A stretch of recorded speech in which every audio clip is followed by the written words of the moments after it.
दुष्यंत एवं शकुंतला की कथा। एक बार हस्तिनापुर नरेश दुष्यंत आखेट खेलने वन में गए। जिस वन में वे शिकार करने के लिए गए थे, उसी वन में कण्व ऋषि का आश्रम था। कण्व ऋषि के दर्शन के लिए महाराज दुष्यंत उनके आश्रम पहुंच गए। पुकार लगाने पर एक अति लावण्यमती कन्या ने आश्रम से निकलकर कहा, हे राजन, महर्षि तो तीर्थ यात्रा करने गए हैं, किंतु आपका इस आश्रम में स्वागत है। उस कन्या को देखकर महाराज दुष्यंत ने पूछा, बालिके, आप कौन हैं? बालिका ने कहा, मेरा नाम शकुंतला है और मैं कण्व ऋषि की पुत्री हूँ। उस कन्या की बात सुनकर महाराज दुष्यंत आश्चर्यचकित होकर बोले, महर्षि तो आजन्म ब्रह्मचारी हैं, फिर आप उनकी पुत्री कैसे हुई? उनके इस प्रश्न के उत्तर में शकुंतला ने कहा, वास्तव में मेरे माता पिता मेनका और विश्वामित्र हैं। मेरी माता ने मेरे जन्म होते ही मुझे वन में छोड़ दिया था, जहाँ पर शकुंतला नामक पक्षी ने मेरी रक्षा की, इसीलिए मेरा नाम शकुंतला पड़ा। इसके बाद कण्व ऋषि की दृष्टि मुझ पर पड़ी और वे मुझे अपने आश्रम में ले आए। उन्होंने ही मेरा भरण पोषण किया। जन्म देने वाला, पोषण करने वाला तथा अन्न देने वाला, ये तीनों ही पिता कहे जाते हैं। इस प्रकार कण्व ऋषि मेरे पिता हुए। शकुंतला के वचनों को सुनकर महाराज दुष्यंत ने कहा, शकुंतले, तुम क्षत्रिय कन्या हो। तुम्हारे सौंदर्य को देखकर मैं अपना हृदय तुम्हें अर्पित कर चुका हूँ।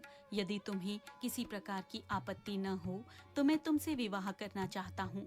शकुंतला भी महाराज दुष्यंत पर मोहित हो चुकी थी, अतः उसने अपनी स्वीकृति दे दी। दोनों ने गंधर्व विवाह कर लिया।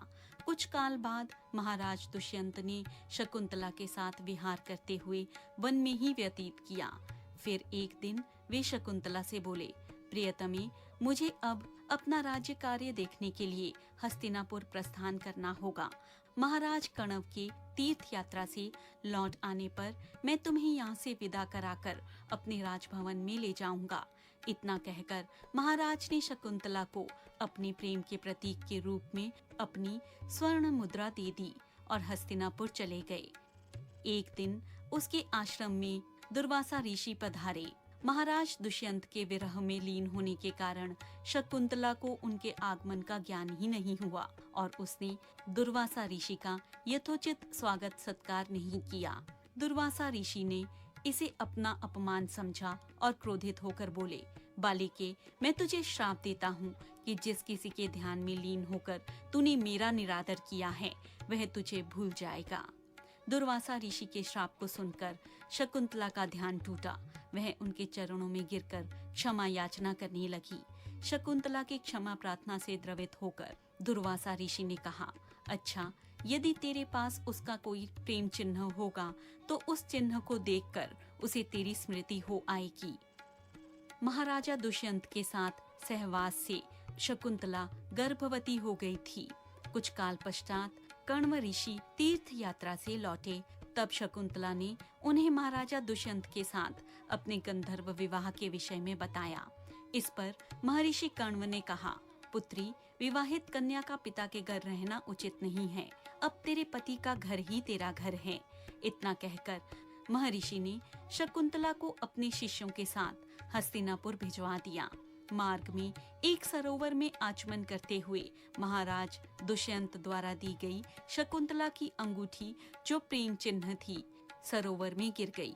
उस अंगूठी को एक मछली निगल गई।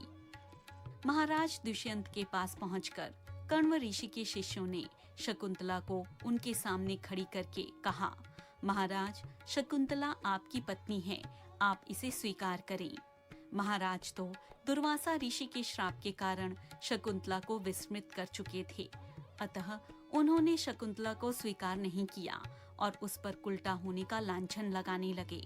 शकुंतला का अपमान होते ही आकाश में बिजली जोरों से कड़क उठी और सबके सामने उसकी माता मेनका उसे उठाकर ले गई। जिस मछली ने शकुंतला की अंगूठी को निगल लिया था, एक दिन वह मछुआरे के जाल में आ फंसी। जब मछुआरे ने उसे काटा तो उसके पेट से अंगूठी निकली। मछुआरे ने उस अंगूठी को महाराज दुष्यंत के पास भेंट स्वरूप भेजा। अंगूठी को देखते ही महाराज को शकुंतला का स्मरण हो आया और वे अपने कृत्य पर पश्चाताप करने लगे। महाराज ने शकुंतला को बहुत ढूंढवाया किंतु उसका पता नहीं चल सका। कुछ दिनों बाद देवराज इंद्र का निमंत्रण पाकर देवासुर संग्राम में उसकी सहायता करने के लिए महाराज दुष्यंत इंद्र की नगरी अमरावती गए।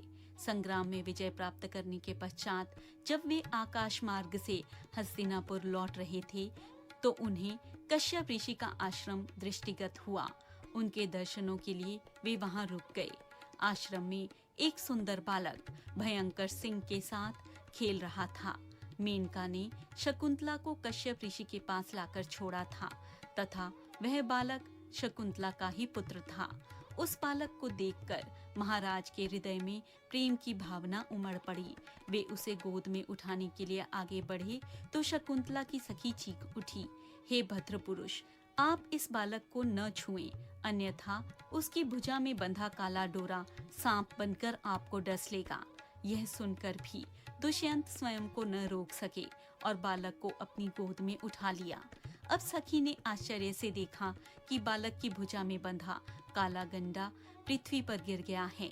सखी को ज्ञात था कि बालक को जब कभी भी उसका पिता अपनी गोद में लेगा तो वह काला डोरा पृथ्वी पर गिर जाएगा।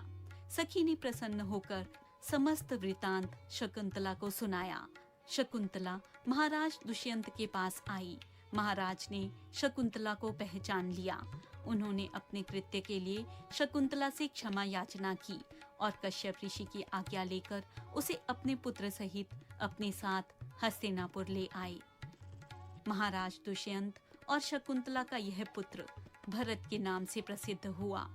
बाद में भरत महाप्रतापी सम्राट बने और उन्हीं के नाम पर हमारे देश का नाम भारतवर्ष हुआ।